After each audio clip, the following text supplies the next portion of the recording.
Hello everyone, and welcome back to Yoshi's Woolly World on the Nintendo Wii U. I am one wild sheep yet again, and today, ladies and gentlemen, we're going to continue onwards with World 3 and to actually take care of the mini-boss of this world and get to pretty much the halfway point, I believe. So, yeah, let's get on with this. And welcome to Vamoose the Lava Sluice. What's a sluice? I need to Google that after this part, because I have no idea what a sluice is. But anyway, this is a very awesome stage. This is one of my favourite personal stages in the game to go through. However, I do recommend one thing is when you get to very certain points, you may actually want to equip the power badge that allows you to defy fire damage, because the fire damage in this world is your biggest enemy. Fire hurts. Fire hot. You're made of wool.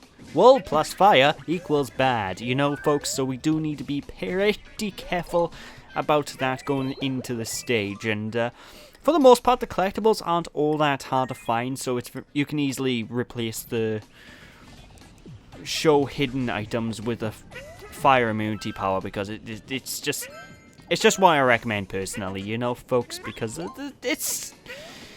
it's just way easier to get killed in a stage just from either accidentally booping yourself into the lava, which is instant death by the way, or by just getting clipped by the occasional enemy or fire pillar that pops around.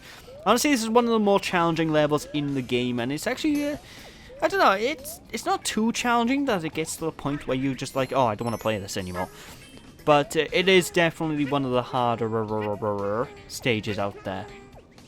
And considering this game is not a very hard game in the slightest normally either, it's a nice change from what you'd expect. Although you do have to also be careful with these fire enemies and fire... What should I call these things? Fire zips? I'm going to call them fire zips. You need to be careful because whenever you are throwing yarn balls, if they collide with either an enemy or one of these fire zip thingies, then the yarn ball will... Well, it'll basically clip it, and it's no good when you want to throw your yarn balls at very specific things. Unless, of course, you're directly aiming for the enemy or zip fire blast things, then in that case, go nuts! I have to say, though, I quite dig this tune as well, the music in the stage. It's very, I don't know how to explain it. It's very, you know, it's got a very good bass line. I love the way this thing sounds. It's so pretty trippy, what can I say? But yeah, like I said, all the collectibles in this stage in particular, they aren't that hard to collect. They're very easy to find, and for the most part, it's a very straightforward level to go from point A to point B. You know, folks, it's very simple, which I appreciate, because my least favourite levels in this game tend to be the levels where you find yourself getting lost a lot. And while it does seem to have multiple routes you can take, ultimately there is only one true route you can take to get through this stage, so it's very easy in that regard, and I appreciate it. What can I say, ladies and gentlemen? Of course, this room by here is quite a bit of a challenging room, especially if you don't have the fire badge, power badge thing, that fire immunity badge, because as you can tell, fire is rising from the bottom of the floor. I would be dead right now if I didn't have the power badge enabled, so that's a good reason why you need to have it. And this room isn't that challenging. The outy platforms go slow enough, and the actual fire that's lifting from the bottom of the cave, that's actually really easy to manage, so it's just very slow, you know. You can easily get through that without the firepower, but, you know, I just recommend having the firepower just as like a, you know, a means to protect yourself in the instance that, oh, I made a mistake, because one mistake will probably cost you, you know. But I digress. Anyway, that's probably the most tricky happy flower to get in this stage. It's an absolute nightmare. And you do need to be careful with these falling blocks as well. There's a lot of running and trying to beat... There's a lot of running in the stage and trying to beat these falling blocks to wherever you need to go or collect. So just try and be on your toes with this one. It's the best thing I can really recommend. Go fast! Pretend you're Sonic the Hedgehog or something. Like by here, it's like, oh god, what do I do? Well, I have to jump in between the two things before they crush me. Of course, naturally. Yes. Oh my. Yes. But once you reach each once you reach the end of each area, you do have to throw a piece of yarn at one of those little question mark cloud thingies in order to make these platforms, which will allow you to progress further into the caves. Which is all pretty cool. It's pretty cool. Like I said, it's a very fun stage. It's not the most challenging level in the world. Like, that happy fall may give you a bit of trouble if you're not very good at manipulating your yarn throws, if you will. And apart from this rising section by here, which, as you can tell, I would have died if I didn't have the fire badge on. It's easy. You know, it's really not a hard level. It's a pretty neat challenge that I personally feel is more than good enough to overcome. Yeah, buddy. And now we can almost go and beat the boss. But yeah, you know, about 1 or 2 parts ago, I did mention actually Big Montgomery, and I sort of hinted that we'll be fighting him again. Well, ladies and gentlemen, I'm gonna be blunt about this. I lied. Well, I didn't really lie. I just sort of implied that we're gonna fight him again, because I actually didn't know if I was going to at that point in time, because this is all. Basically, we're not gonna fight Big Montgomery again. I do not believe we are. We're going to be progressing forward with new bosses from this point onwards for the most part.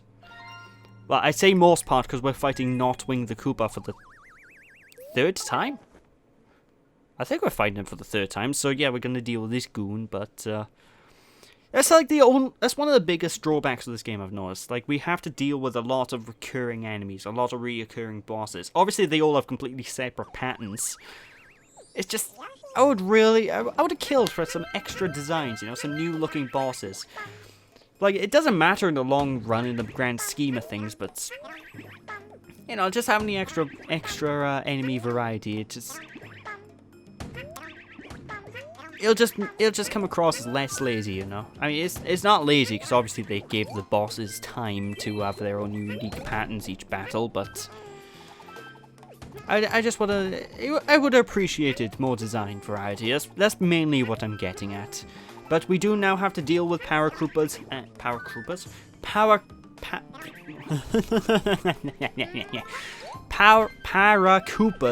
There we go. My English language is failing me today. And Bullet Bills. Now, Paracroopers, they act like other Koopas we dealt with in the past, only they fly. They bounce across, so you just need to gobble them up, and you cannot swallow them and use them as yarn, which is unfortunate. But the Bullet Bills, well, you know how to deal with them. They come across on the screen, you eat them, you gobble them up, and you use them as whatever way you want to use them, I suppose. Of course, we are going to be manipulating a lot of Bullet Bills throughout the course of this level in particular, because the Bullet Bills we may need to use at some point or another as a platforming challenge in order to give ourselves a little boost up. What can I say? Also, be careful in this little sequence by here, because these balloons, they can pop. If a Bullet Bill goes into one of these balloons, it will pop. And if the balloon pops, then you're gonna start falling pretty, well, not pretty far down. You'll just start falling. However, do not fret, ladies and gentlemen, because it is very easy to just bounce on the clouds and just continue going up. The balloons, and just keep going on up. You know, you don't need to worry too much.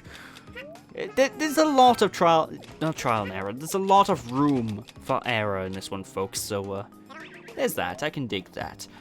Now, these platforms as well, for any Super Mario World aficionados will recognize. Basically, you jump on one of these platforms and the timer will go down once. And the second time you jump on it, the timer will go down again. And basically, you're able to use these platforms until the timer hits 0. In which case, the platform will just explode and you will not be able to utilize it. Honestly, I love these platforms because they add such... You can do a lot with them, you know, folks. You can honestly do a lot with these platforms. The only issue is when stuff like that happens, and that only happened to me because I'm a pleb, but that's the only sort of issue you sort of could have with these sort of platforms, where they can disappear out of existence at the wrong possible moment because you weren't paying attention. And of course, you know me, I don't do the attention do too good, you know, folks. Like, if I shouldn't have jumped on that Koopa shell, for example, because that just made my job slightly harder, you know. But, you know, it's still easy, you know, still... Well, we're endgame-ish now, but the stages aren't getting that too challenging just yet. Like I said, this game isn't, I said this way back at the beginning of the game, it's, you know, way back at the beginning of the LP. This game isn't one of those games that's meant for pure challenge. Like, the challenge is in the game, but it's all due to finding the collectibles and whatnot, as opposed to what you'd expect from challenges, like, oh god, okay, I thought I died for a second. Oh god, no! No! Okay, I did die. That's why I got it. That's what happens when you jinx yourself, you know, folks? Don't jinx yourself. But, yeah, like I said way back at the beginning of the LP, the challenge of this game is purely from collecting things. You don't have to worry too much about, the challenge of the platforming itself. 'Cause for one thing, you can pretty much fly indefinitely if you're good at pressing the A button. Which... honestly, one thing I don't kind of like about this game is whenever you're doing certain platform challenges, they basically expect you to mash the A button to stay in the air. Well, not so much mash, you know, just hold it and time the button properly. I am awful at doing that. It drives me mad. I don't know, I'm just really not a fan of that mechanic, but I digress. Although one thing I do kind of like is we do need to manipulate this Koopa shell, because this Koopa shell will allow us to use these explodey platforms to go and get that exclamation mark down at the bottom row. What does that exclamation mark do? Well, it gives us a piece of yarn, of course. Naturally. Oh my. Oh, Yoshi, you saucy dog. Wingardium Leviosa. If anyone has no idea what I'm actually referencing when I did that Wingardium Leviosa quote, it's actually a cartoon by a channel called Oni Cartoons on YouTube. I recommend some of the stuff. He does some pretty good animation. Some pretty random animation as well, which some people may not be all for, but I like some of the random stuff like that. It gives me giggles, if you will. Kind of like with, you're trying to think of, like Tom Scar and the Ed's World series and whatnot, you know, those give me giggles. Even though I actually haven't seen any of those since Ed, the guy who started that series, died, but that's beside the point. That's another good thing I'd recommend. But anyway, I digress. We are now moving onwards. That is it with this stage, so it's just time to get some hearts, because Jesus Christ, I'm low on health. Oh, mamma mia! And it's time to battle Notwing yet again.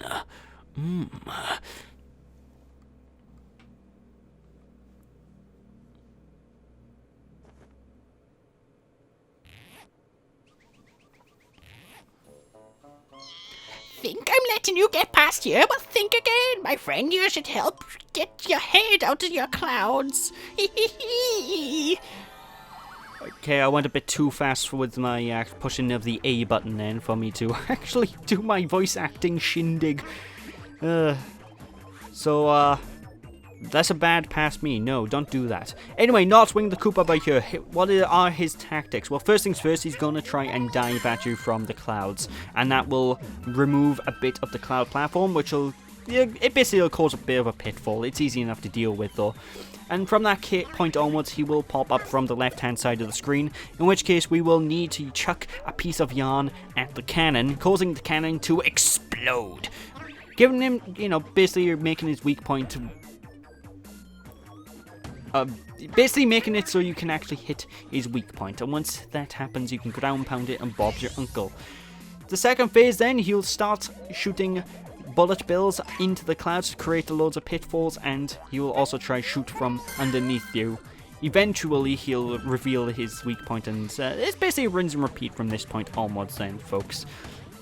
Like on his third phase, it's basically the same as the second phase, only now, oh god, he's shooting them from everywhere. It'd be such a challenge if they weren't moving so slow. Like seriously, why does I'm shocked at Bowser. Like why does Bowser get guns that move at this speed? Because I'm pretty certain they have guns that are realistic speed in the Mario universe. I'd be shocked if there isn't. That's always bugged me about the bullet bills. They're rocket-propelled bullets, for God's sake, but they always move at like 2 miles an hour. You know? But I digress. With that, that is Notwing done and dusted for the final time, ladies and gentlemen. We will not be seeing him again. And we are done now with this video. We're done with this part. So thank you all for watching, ladies and gentlemen. Hope you all enjoyed. Don't be sheepish. And when we return next time, we'll actually be returning and continuing onwards with the next couple of levels in World 6. And we're almost at the end, folks. You know, in part 24 is actually the final part of the playthrough. So we're almost there. 2 more parts to go. Yeah. So thank you all for watching. I'll catch you all then. Don't be sheepish, people. Bye!